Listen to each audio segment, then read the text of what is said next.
Hey, welcome into the GPS podcast. I'm Garrett Spriggs, your host, today to help you grow past Sunday. And I'm here with my co-host, Pastor Doug Spriggs. Pastor Doug Spriggs, how are you today? Let's have our weekly check-in. I am tremendously fine and praising the Lord and grateful and thankful. And, I have a little itch on my back, but other than that, I'm good. I think that could probably be taken care of, and we'll be good. So I have a very big torso and very short arms, so you do have one of those like sticks in your office. That's the greatest thing I own. Yeah, back scratcher. It looks like a joke gift, and yet I think it's probably it gets more use than my Bible sometimes. Yeah, you're a big back scratcher guy. So thankfully, when I was a little kid, that was my job. So I was glad to pass that along to a wooden stick. You miss it. And well, maybe a little. I'll give you a scratch later. Don't worry.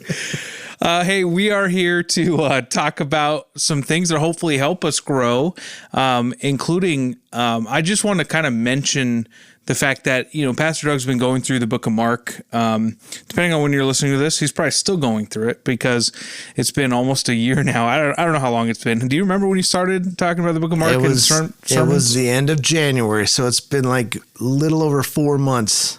Is it really? Yes. Was it last January? I feel it was January 1976. Yeah. Okay. Well, either way, he's still probably in the book of Mark by the time you're listening to this. And if you're hearing this in heaven 20 years after the rapture, I might still be in the book of Mark. But that being said, it's a great book and it is worth spending time in. It's been a really enlightening sermon series, so I recommend you check it out if you get a chance. But the reason I bring it up is because there's so many stories and callings and things that we see throughout the book of Mark where Jesus is continually asking his followers to follow him, do what followers do and follow him, follow the leader. He goes to his disciples early in the book and tells them to drop their nets and follow him, or leave their tax booth and follow him, or do these things where they're leaving their family, they're leaving things behind, taking this drastic step in life to follow him literally, like actually follow in his footsteps, learn from him, and then they can go out and model what he's done. And so that's a really cool, inspiring thing, and it's something as a follower of Christ we should all be aspiring to. But the truth is that clearly that was a different time. Jesus was there in person with them that they could actually literally follow. And it can be really hard for, I know, me and just people in general to picture sometimes what following Jesus looks like on a day-to-day basis. Especially, these guys were seeing Jesus do miracles, heal people, the transfiguration, some crazy stuff that would be inspiring, and they were even empowered by the Holy Spirit to do some of these things, which was crazy. And yet they could do that because of what Jesus did and the fact that they were following him. Again, I say that because today we don't really experience following Jesus in the same way as they did. And so as we are changing a diaper for the third time in the day, or going to our 9-to-5 job and making sure we provide for our family and are a good steward, like the word asks us to be, it sometimes can be a little bit like, am I really following Jesus the way he wants to call me to follow him? So I want to talk about that with you today because I want to give you guys as listeners some encouragement as to maybe, hey, don't beat yourself up. You can still follow Jesus in a way that is practical and is an everyday thing. And then I want to talk about what that might look like. So what are your thoughts on that general idea of following Jesus today in today's world? Yeah, I think you've come across something that is almost universal to serious Christians today, that whether we're talking about the examples of the Gospels and the disciples that drop everything and they're literally in his physical presence all the time, or even going all the way back in the Old Testament to, Abram just leaves his place and spends his whole life just wandering as a nomad, and Moses is going to lead them through the Exodus, and Joshua leads them into the Promised Land, and these kinds of things. The people that we look at as heroes, the things that God did in their lives and the things that God did through them were so extraordinary that that we can have this danger that we might almost look at it, even though we know it's a true story, we believe it, but we can't relate to it. Yeah. And so to us, it's like, well, you know, you go to see a Marvel movie, and here's the Avengers saving the world, and you walk out of that, and you know, unless you're a 7-year-old boy, you don't think I should be an Avenger, right? Instead, you relate to the people who needed the saving, the people who clap for the Avengers, because there's some heroes and then there's the rest of us. And most of us feel like we're in the rest of us category. And so even we hear a sermon that inspires us or challenges us to live differently, or we read in our Bibles a story of somebody who trusted God in an amazing way, and we go, yeah, those are like these larger-than-life superhero people. That's not me. And there's a danger that we then sort of push these things aside and say, since I can't live this extraordinary life, my ordinary life is just what I have to settle for. Yeah, it's almost like in your analogy, if we are the people in the city who were saved by these heroes, and we reap the benefits of a city that's been saved, and then we just go on with our lives, and those are the heroes. We're just the people who maybe reap the benefits of what they've done. That's kind of how I feel like we approach following Jesus now. It's like, oh, they're the heroes of the Bible, and we're so thankful for what they did. And now I'll go to work and make sure my kid's fed, and that's it. And every now and then, God raises up a superstar like Moses or Daniel or Elijah. Or, hey, Billy Graham, even, modern day. Like in our day, it's Billy Graham, or even just our pastor, or someone that we look up to who's a missionary or something. Several of us probably know people who grew up in the suburbs of Southern California and left that to go live in the rainforest of Africa or South America or something as a missionary. And we go, wow, that's awesome that they would do that. But I would never dream that my life would be like that, because I'm just an ordinary Christian. I'm not one of these extraordinary Christians. And I've been thinking about this a lot lately. The fact that, the truth is, many of the people that I look at as having a massive impact that has eternal significance were not spotlight people. They were not people who even were on the platform at church necessarily. They're not people that people write biographies about. Most of the people that have an enduring impact on the world, a multi-generational impact, is because of the way they raised their kids. It's because of the people they shared Jesus with. It's because of the way they treated others, the way they handled difficulties, and the rest of us got to learn from. I think that's where the greatest impact is being made. And so, to me, I think we have to tone it down from the superhero model and go, thank God for the Moseses and the Joshuas and the Davids of the world. But even if I'm not a Moses or a Joshua or a David, I am the person that God has called to be his follower, and he's placed me in my life. Now, there may be some things in my life that do not mesh with my relationship with Jesus, and those things need to go, or they need to be changed. And that's true of the heroes that we saw too. Exactly. I mean, we see their weaknesses as big as anyone else's too. Apparently Samson had a weakness for women. Yeah. And it cost him, right? So the truth of the matter is, there might be some things that don't belong in our lives, but let's just give ourselves the benefit of the doubt for now and say, you know what? I'm in this job that I put in 50 hours a week at, and it pays my bills and allows me to have my kids in a safe home and puts food on the table. And that's what God's called me to as a husband and father. And that I don't need to be a pastor or a missionary or an evangelist or some, author of books or something before I could have an impact in the world. And I've been thinking about this a lot lately in my own personal relationships, because in the last couple of months, I have lost two people that I was very close with, who were amazing examples to me of what it looks like to just in the ordinary day-to-day life of a human being leave a legacy. And they made a massive impact. And they both are home with Jesus now. And I went to one of these funerals a couple of weeks ago. I'll be going to another one in a few weeks. And the comments that get made by people that say, this is a person who, when I was unattractive and nobody wanted anything to do with me, and others were looking down on me and judging me, this is a person who treated me with love and kindness and respect, and that's how I came to know Jesus. And this person cared for me, and this person set an example for me, and this person taught me. If I may just share my own experience, one of these people was a lady by the name of Nancy Howery, and Nancy was a dear, dear sister in Christ to me and my wife, Christy, and her husband, Cliff, continues to be a mentor in my life.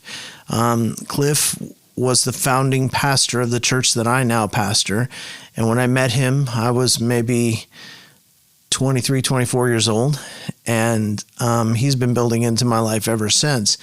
It's like 5 years now, almost. Yeah, almost 5 years, between then and now. Anyway, and Cliff continues to have an impact in my life. I talked to him on the phone yesterday, and he lives up in Portland, Oregon. But his wife, Nancy, she poured her life into my wife, your mother, Garrett, and when we were starting to have babies, Nancy was a baby whisperer. She knew everything there was to know about how to raise infants. And your mom talked to her every day. And then they were together, and she just loved her and taught her and showed her what it's like to not fall apart when the kids are acting up, and how to trust in Jesus, and even simple things like how to make a nutritious meal for kids, or how to take care of diaper rash, or whatever those things were. And it was amazing when we went to her memorial service, how many people came that had stories to tell for 50 or 60 years, saying, oh yeah, if it wasn't for Nancy, I would have never learned to walk with Jesus the way I did. If it wasn't for Nancy, I don't know if I could have raised my kids in a healthy manner. If it wasn't for Nancy, I would have never known what it was like to just walk with God faithfully, even through changes in your life that you didn't expect. And we just heard these stories over and over and over and over again. And Nancy was never a person on the platform. I mean, she was not the spotlight person. She was in the background. And almost anyone who knows her husband would say, oh yeah, her husband's a big impact guy. And I could tell you, and Cliff would tell you, that it's Nancy's influence that had a massive impact on his ability to do the things that he did. And so we have this idea that the people that make a big difference are the people with the microphones, and they're the people in the spotlight. But when it really comes down to brass tacks, it's the people who build into us. It's the people who love us. So the way you raise your kids, the way you go to work 9 to 5 and treat your coworkers, and the way that you share Jesus with anybody who has an open ear to hear, those are things that have eternal significance. And I think it's a terrible mistake when we as Christians think, well, the people that make a big difference are these certain category of people, and I'm not in that category, so I'm just going to sort of stumble along. In fact, we might see ourselves as Christians, if we're not people who have a microphone and a spotlight and a platform, we might see ourselves as the audience, that we simply are the ones they minister to. We're the ones that watch while they do it. But the truth of the matter is that's never been God's plan for the Christian life. His plan is that each one of us is gifted and given opportunities and called to make an impact wherever he's planted us. And I would like to see us as Christians to start to recognize the real heroism in that. That's a powerful thing. And Nancy's a beautiful example of that too. You mentioned also another name, or I don't think you mentioned the name yet, but Roger Ingerbretson, I know, is the other person you were talking about, who was an elder at this church, Grace Fellowship, for I think over 20 years, and he just went home to be with the Lord. And I just would love to hear you talk a little bit about his impact too in a similar way. Yeah, so you bear with me if I have to clear my throat a little bit, because the day we're recording this is a day after he passed. And so it's still a very fresh, open wound. But for those who knew Roger, you don't need me to explain any of this. Those who don't know Roger,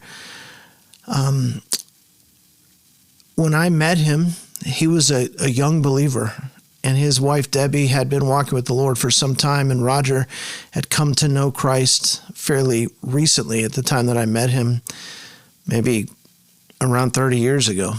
And he was just learning and growing and trying to dedicate his life to Christ. And as I watched Roger grow and serve, one of the things that happened in his life is that he took an early retirement from his career, and he thought, well, I don't want to just sit around. So he started substitute teaching. Now, substitute teaching, in my perspective, is something that a person does when they don't have another job. Mm-hmm. It's not something they look forward to. It's something they need to do to make ends meet. And you hear horror stories about what it's like to be a substitute teacher. If anybody listening has ever been a substitute teacher, you know what that's like. And if you have never been a substitute teacher, you've been a student with a substitute teacher, so you know what that's like. And Roger saw being a substitute teacher as a calling from God. And during the years that he was teaching in the public schools, he shared Christ.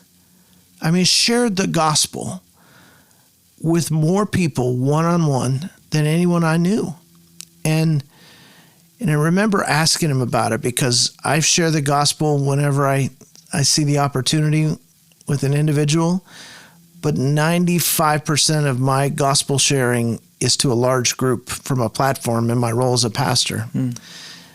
He did it consistently with people he would meet. And I remember asking him about it. How do you even find people who are interested? And how is it that it seems like every week you have 2 or 3 stories to tell about someone you shared the gospel with? And I never seem to meet anybody to share the gospel with. And he told me, and it was life-changing for me to hear. He said, it's a part of my daily prayer life. I've made it a part of my daily prayer life that God would open my eyes to see the opportunities. And he goes, now I see opportunities every day, and I never saw them before. He said, I'm convinced that those opportunities always existed. It's just me that wasn't ready. And once I started to see those opportunities, I got to share the gospel over and over and over again. And I think about Roger and his wife, Debbie, who was just a wonderful, godly woman who is equally impactful. And I think about when our kids were little, and they saw the stress of parenting and the need for my wife and I just to have, a date now and then and things like that. They would just invite our kids over for a day or an overnight or something like that, and just have all these plans so that you guys could have a great time. And they built into you guys as a way of building into us. And you're like, well, that seems so simple and so everyday. I'm telling you, it was life-changing for us and for you. I mean, me, literally, I can speak for myself too. Like what you're talking about, they were like other grandparents to us, basically, and they would take us in and just really invest in being a light to us and showing us Jesus' love. And I mean, even to the fact of like, I remember they hired me for my first job. I was in middle school, and I'd come over and mow their lawn, basically, and they'd pay me and teach me kind of just how it is to be employed and how that works and all that stuff. And it's little things like that it made such an impact on my life personally. And, that was only when I was a little kid, not to mention when I started growing up and the impact they had there too. Yeah. And countless people who know both of these couples that I'm talking about, whether it's Cliff and Nancy or Roger and Debbie, countless couples would say they were our example. Like we learned how to be a loving couple by watching them. We learned how to be truly committed in marriage by watching them. And those are just two examples that are fresh in my mind because of a recent loss. But to be able to be at a memorial service and truly celebrate through tears, and be able to honor God because of the legacy left that outlasts the person who is now no longer with us. That is a very, very powerful and wonderful thing. And I just think it's so important for us to be able to go, okay, wait a second. Maybe just because I'm not either called or given the opportunity to speak to thousands or write books or make movies or, preach sermons or whatever it is that we think the superstars do, to be able to go, God has a plan for my life that is every bit as big. And so me being the best spouse I can be, me being the best parent I can be, me being a great employee, me looking at my neighborhood as a mission field and getting to know my neighbors rather than just ignoring each other as so many do now. To be able to live that way is to leave an indelible mark. Yeah.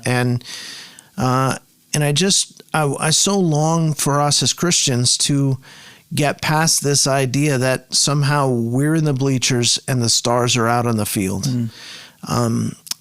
We're all gifted and called by God to be a part of what he's doing. Even if you look at the scriptures with the stars shining bright, that you were talking about, the Avengers, they have supporting casts around them so often. And as we were prepping for this, Nick brought up Ananias to Paul. Like the fact that Ananias was just a person who felt the calling from God to explain some things to Paul in his home and invite him in. And that's most of what we get from Ananias' story. And yet that left a huge impact on Paul, who then left a huge impact on all of our lives today. We look at people like, maybe I'm flip-flopping the names, Esther. Haman. Is Haman the one, the good guy? I always get their names confused.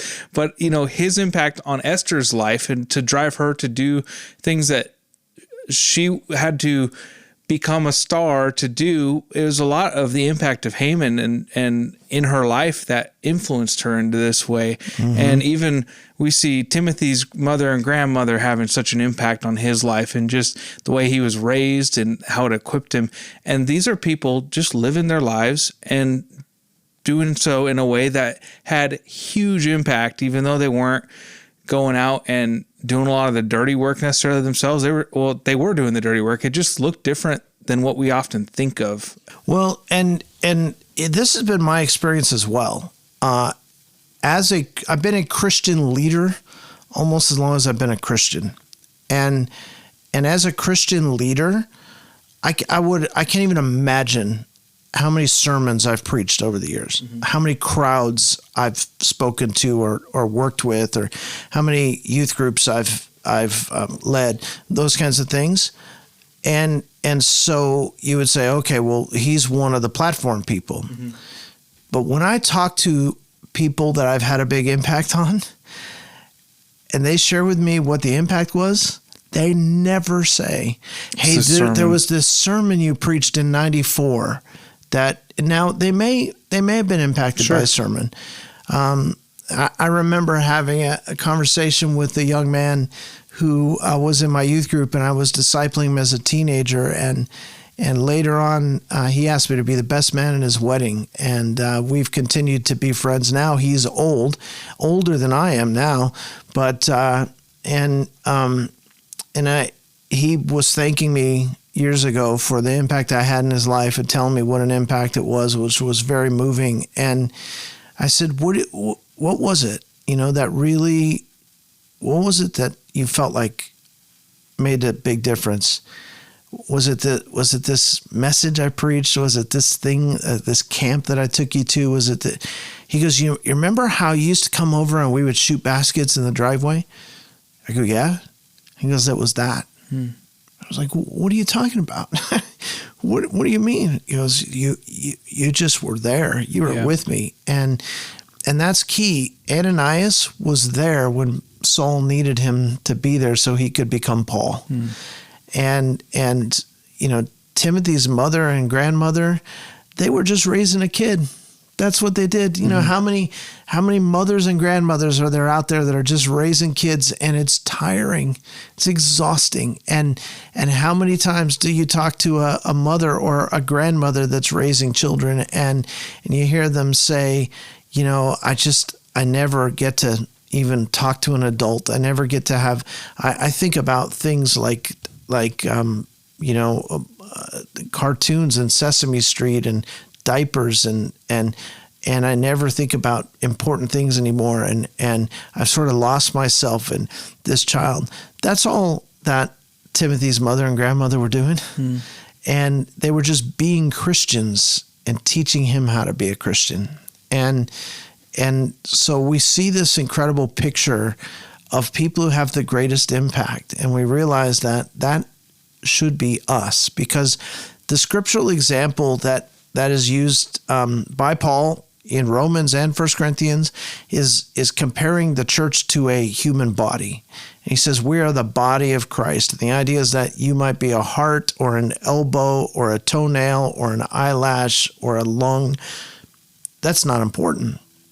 What's important is that all of that works together, because if the lung wasn't doing what lungs have to do and instead was wanting to do what the heart has to do, and the whole body fails. The whole body fails. And it's true with the church. In Ephesians 4, Paul says that God has gifted the church with these gifted leaders so they could equip the saints to do the work of the ministry. The work of the ministry is not primarily done by the people who have an office in the church building. The work of the ministry is primarily done by the people who would say, I just sit in the bleachers. God hasn't called any of us to sit in the bleachers. And the people who have had the greatest impact on my life, it hasn't been because they were in a position of authority or leadership, or it wasn't in that position that they had the impact. It was in the relationship, and it's all about relationships. And I want to just echo some of that too with my experience and those who've had great impact in my life in a similar vein. It really is those youth leaders when I was in youth group of taking me and just saying, hey, you and your buddy come to my place. We're getting pizza and playing video games all night. And it's like, that's the kind of thing that built relationships, and I could watch them live in a way that honored God. It wasn't anything wasn't the lesson they prepared necessarily. It was how they treated their wife and how they treated their kids and how they included me in it and made me feel important and loved. That stuff sticks with you. And I saw a lot of that. It's funny you even mentioned but people don't often mention the impactful thing that you have on them being their servant. Well, you're my dad, so I have a different perspective, I guess, on the impact you've had on my life than most people even.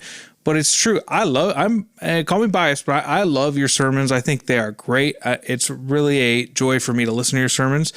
But it's funny, in we're having a little sermon prep class that you're leading us through at the church, and you were mentioning like, hey, think about this. What's the one point I had 2 weeks ago from my sermon, which I watched twice, and it impacted me. And I was like, 2 weeks ago, let's see, was that this story? I couldn't come up with it off the top of my head, but the fact that you made time to carve some time out of your schedule to go to lunch with me and just spend time with me, like that stuff, that impacts me. And not to say the sermon isn't also important with that, but genuinely, those little things have such an impact on people's lives, and we all have that ability. It's funny, my wife is one of the co-leaders with a group of girls at the church who are all middle school age and at an age where they're going through a lot in life, and they're heavily impacted. And, she's in her 30s and able to influence these girls in a way that's fun, and they really admire her. And so many times she'll come to me being like, oh my gosh, I don't know if I answered this question right. I feel like I don't know how to handle this situation. They're going through so much and all this stuff. And I think what's cool to see is that she's just pouring into them by spending time with them, letting them talk with her, building that relationship so they gain trust with her. And those are the things that in time have so much impact. It's not necessarily just getting the answer right. Because let's be honest, like I said, even at a mature age, sometimes I'll hear the answer to what God should, have for me. And then it flutters away if I'm not careful. But the things of people who love me, I know I can go to that person and talk through things and get that wisdom that I need from the Lord. And that stuff really has such an impact on people. So it really is, a big reason we want to have this conversation is to help encourage you in what you're doing and say the little things are important and they're impactful. Absolutely. And let's just put all this back in a package and show how it all fits together now. So, Jesus says to his disciples, follow me and I'll make you fishers of men, right? That's what he said to the fishermen. Later on, it says that of the people who were following him, he chose 12. And when it says he chose them, the future apostles, it says he chose them that they would be with him. And then for the next 3 years, we just see them with him. And really, we don't see them doing much. Yeah. There's a couple moments, but for the most part, it's Jesus' story and they're there with him, right? And then you turn the page and you're in the book of Acts and you watch these men be tools in the hands of God to light the world on fire. And then a new generation of believers comes out of their influence, many of whom never saw Jesus with their own eyes. And yet they become passionate followers of Christ and they lead new people into those relationships and so on. The point is this: I don't do anything of impact in and of myself. Jesus pours into me so that he can pour through me into others and through them into others and through them into others. It's been 2,000 years since Jesus was walking the earth, and he was doing it in Israel, thousands of miles from where I live. So it seems so distant and so far away, but he invested in those relationships, and those relationships invested in other relationships, and that's why I'm a follower of Jesus today. So I can be a follower of Jesus just like Peter was a follower of Jesus. He may not be physically visible to me. I may not be able to touch him, but it's the same influence. It's the same Holy Spirit. And he pours through me into others and them into others.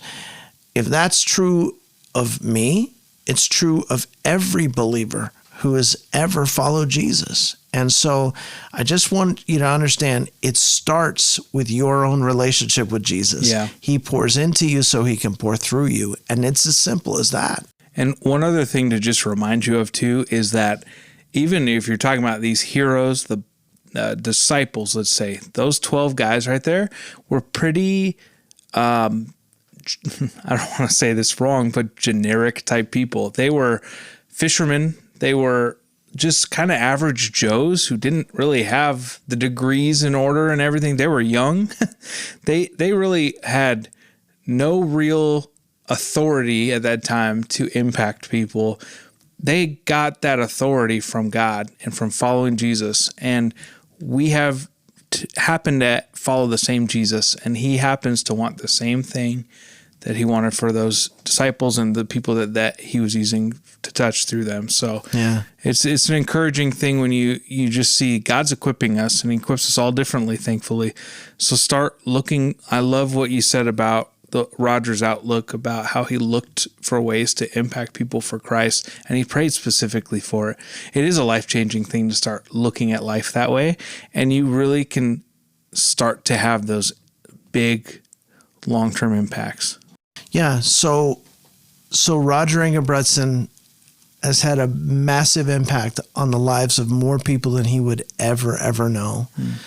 Nancy Howry had a larger impact on the lives of more people than she would ever have known. But Jesus knows. And the ground is level at the cross. It's not about who's the most famous. It's not about who is the most talented or anything like that. It's about faithfulness. It's about letting God do what only God can do and use us to do it. And so I just want to leave the listener with this idea that, you know what, you may be working 60 hours a week and just trying to keep your head above water and keep the bills paid. You can do that in a way that has eternal significance. If you're a mom at home changing diapers or a dad at home changing diapers all day, you can have eternal significance. I can't think of a role that is more important. If you're a neighbor to somebody who is being drawn by the Lord, it's not by accident that you're their neighbor. And there are many, many ways that we can influence people. So I just want to be a word of encouragement to everybody that says, listen, you don't have to be a superstar. You don't have to be perceived as a superstar. You don't have to see yourself as a superstar. In fact, it would be better if you don't. But what you do need to be able to do is say, Lord, I belong to you. What would you like to do with me? And you too can change the world, just like Roger, just like Nancy, just like Paul, just like Jesus. Yeah.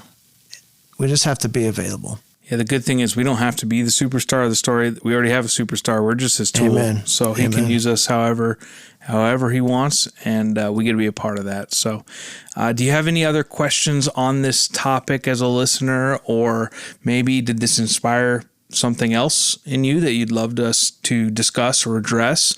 We'd love to hear from you. Just email us at growingpastsunday@gmail.com, or find the button on the Church Center app homepage if you're part of the Grace Fellowship Church Center crew, and you can get us your questions, and we'd love to hear from you. So until next time, we hope you are encouraged, and we hope you have a wonderful week.